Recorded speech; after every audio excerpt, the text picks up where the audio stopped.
ارباب اختیار سے گزارش ہے کہ خدا کے لیے خدا کے غضب کو دعوت نہ دیں۔ عوام کے صبر کا پیمانہ اب بالکل لبریز ہو چکا ہے اور صرف ایک چنگاری کی ضرورت ہے۔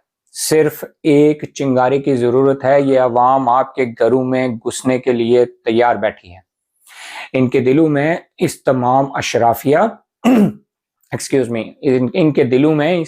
اشرافیہ اور حکمرانوں کے خلاف نفرت اس حد تک بڑھ چکی ہے کہ یہ لاوا اللہ نہ کرے اگر کسی دن ابل پڑا تو اس کے راستے میں آنے والی ہر چیز بسم ہو جائے گی۔ ارباب اختیار سے گزارش ہے کہ اس غریب اور پسی ہوئی عوام پر مزید ٹیکسوں کا بوجھ ڈالنے کی بجائے اپنی ایلیٹ کلاس کی مراد ختم کریں اور اس غریب عوام کو ریلیف دیں۔ میں مراد بھی اس لیے زیادہ زور دیتا ہوں ناظرین کہ سپریم کورٹ کا صرف ایک جج کتنی مراد لیتا ہے وہ آپ اس کا اندازہ لگا لیجئے کہ جب یہ سپریم کورٹ کا ایک جج ریٹائرڈ ہوتا ہے تو اس کو 8 سے 10 لاکھ روپے پینشن دی جاتی ہے۔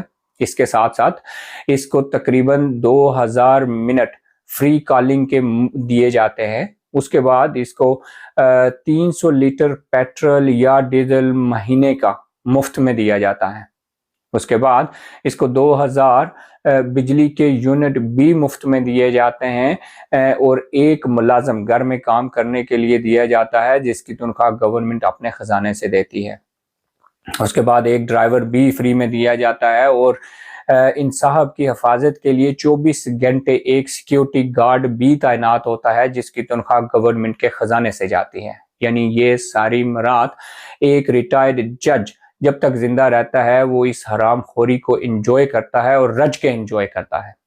ناظرین آپ اندازہ لگائیے کہ سپریم کورٹ کے صرف ایک ریٹائرڈ جج کو اگر اتنی مراد ملتی ہیں تو اس کے علاوہ کتنے ججز ہوں گے، کتنے بیوروکریٹس ہوں گے، کتنے آرمی آفیسرز ہوں گے، کتنے گورنمنٹ آفیشلز ہوں گے جن کو یہ مراد ملتی ہیں۔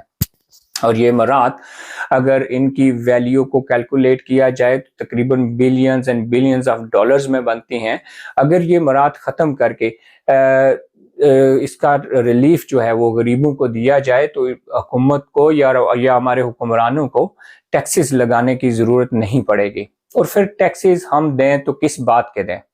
یعنی میں اگر اپنی بات کروں پاکستان کی گراؤنڈ ریالٹیز کے ساتھ میں شاید واقف نہ ہوں، لیکن میں آزاد کشمیر کے ڈسٹرکٹ کوٹلی تحصیل چڑھوئی کا باسی ہوں اور میں اچھی طرح جانتا ہوں کہ ہمارے 95% کشمیری اپنے پینے کے پانی کا یا گھریلو پانی کے استعمال کا انتظام جو ہے وہ خود اپنی جیب سے کرتے ہیں۔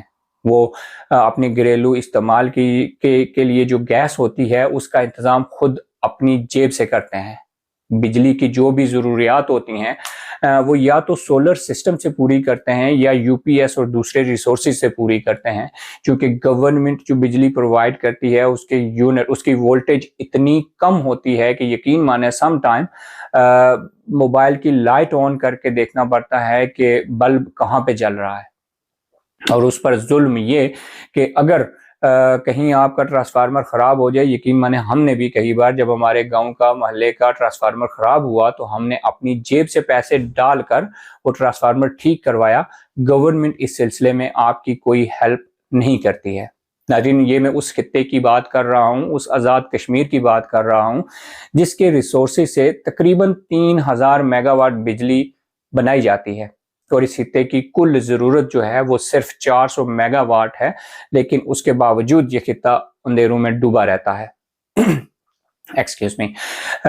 اس کے بعد ناظرین اگر آپ دیکھیں تو ہمارے پاس کوئی ڈنگ کا ایک بھی ہاسپٹل کشمیر میں موجود نہیں ہے جہاں پہ ساری سہولتیں موجود ہیں۔